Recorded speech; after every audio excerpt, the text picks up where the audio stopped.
देखिए, घोसी के चुनाव में मतदाताओं का जिस तरह का उत्साह समाजवादी पार्टी के लिए और हमारे उम्मीदवार सुधाकर सिंह के पक्ष में दिख रहा है, उससे ये लगता है कि चुनाव आते आते ये चुनाव बिल्कुल एक तरफा समाजवादी पार्टी के पक्ष में हो जाएगा। यूँ तो आप जानते हैं कि सरकार ने कुछ किया ही नहीं। सरकार केवल कागज पर चल रही है। सरकार केवल प्रेस और मीडिया के जरिए जो प्रचार हो रहा है फर्जी, उस पर चल रही है। देहात में, गांव में कहीं भी किसी का कोई कंस्ट्रक्टिव काम हुआ ही नहीं। तो जनता तो दुखी है ही, बहुत ज़्यादा है। और जो उम्मीदवार लड़ रहे हैं श्रीमान, उनको इसी जनता ने तमाम नाराजगी के बाद समाजवादी पार्टी के पक्ष में वोट दिया था और जिता के भेजा था। और उन्होंने बिना जनता से किसी से बात किए हुए, बिना अपने साथियों तक से बात किए हुए, बीजेपी के लालच में आके कि तुम्हें मंत्री बना देंगे, इस्तीफा दे के आ जा। तो जानते तो हम लोग गए मंत्री बनने, कोई बना, कोई ठिकाना नहीं। और इन्हें तो बनाने कोई सवाल नहीं, क्योंकि ये आदमी वो इतिहास देखते हैं आरएसएस वाले लोग, इसका अतीत कैसा रहा। तो पता चला कि समाजवादी पार्टी से चले गए बीएसपी, बीएसपी से फिर आ गए समाजवादी पार्टी, और फिर चले गए बीजेपी, फिर बीजेपी में मिनिस्टर रहते हुए आ गए समाजवादी पार्टी में, समाजवादी पार्टी से एमएलए हुए, फिर चले गए बीजेपी में। तो वक्त आने पर इस तरह के लोग किसी के साथ नहीं रहते। ये वो नेतृत्व भी जानता है और अब समाजवादी पार्टी के नेतृत्व भी जानता है। तो जनता में, आम जनता का जब कोई विश्वास अपने उम्मीदवार जो लड़ रहे हैं उनमें से किसी एक पर नहीं होता है, तो नेचुरली वो वोट उसके खिलाफ ही करेगा, चाहे किसी पार्टी का आदमी क्यों न हो। उसी में मैंने तो आते ही देख लिया, जो बीजेपी का झंडा लगाए हुए हैं वो भी कोई मनसे दारा सिंह के साथ नहीं है, और हो सकता है आखिर में नहीं वोट, क्योंकि उन्हें विश्वास ही नहीं कि इस आदमी को वोट देने का फायदा क्या है, ये हमारे साथ रह नहीं सकता। कल कोई लालच दे तो बदल जाएगा, और हार तो जाने ही, हार जाने के बाद फिर देखिए किस पार्टी में। तो ये स्थिति है। इसलिए यहाँ चुनाव बस अब हमारे कार्यकर्ताओं पर निर्भर है कि जितनी मेहनत कर लेंगे मार्जिन उतना ही बड़ा हो जाएगा, और ये ठीक तरीके से सब लगेंगे तो हो सकता है कि आखिर तक बिल्कुल एक तरफा चुनाव हो जाए। जनता समाजवादी पार्टी के उम्मीदवार समाजवादी पार्टी के पक्ष वोट करने के लिए आप लोग बिल्कुल तत्पर है। आप लोग गलती मान रहे हैं दारा सिंह चौहान को टिकट देने में? ऐसा है कि तो राजनीति में होता रहता है, लेकिन जो आदमी मंत्री पद त्याग के आ रहा हो तो ये तो कोई छोड़ ही सकता, तो वो आदमी छोड़ के चला जाएगा। 2024 को इस चुनाव को मद्देनजर देखा जा रहा है क्या?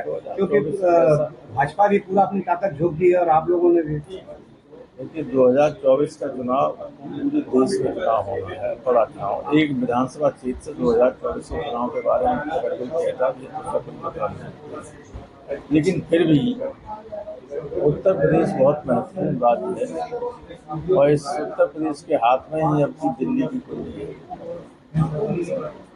तो इस दृष्टि से ये कुछ मानी तो रखता है। उमेश पांडे आपके पार्टी से बार हो गए,